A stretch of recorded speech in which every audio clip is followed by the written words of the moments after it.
all of life is a sine curve. All of us have ups and downs and ups and downs.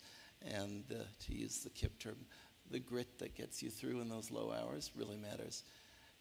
Tell us, and this will be the last of the personal questions, tell us your low water mark.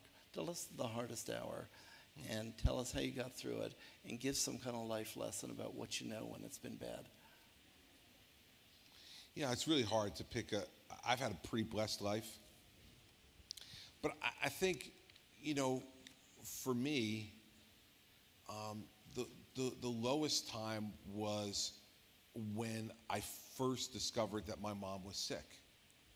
She had been sick any number of times in her life, and she had always beaten it. My mother had had a brain aneurysm and beat it. She had had breast cancer at 40 years old, you know, and beat it. So I kind of thought that my mother was indestructible.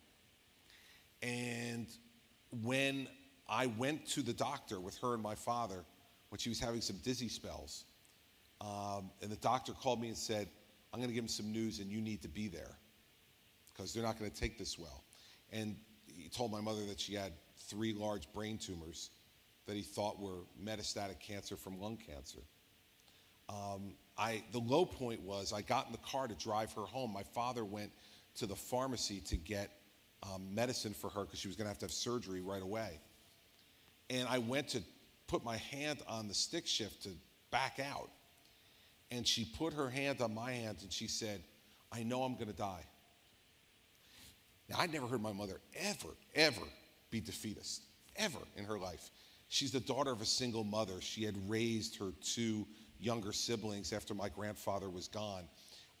She had been married at 18 years old to an abusive guy who had beat her and left him and supported herself and then raised 3 children with my father.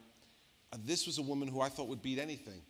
But when she looked at me and said, I know I'm going to die, that was my low point. And when I came, the way you come back from it is, I said to myself, she has been there for every minute of my life for me, and I am going to be there for her death. And I can't let her down. And that's grit, I guess, as you described it, but it was like, I felt like I owed it to her. And so I think that was the low point, that moment when she looked me in the eye and I knew and she knew that it was over. And, you know, that's probably the lowest point of my life.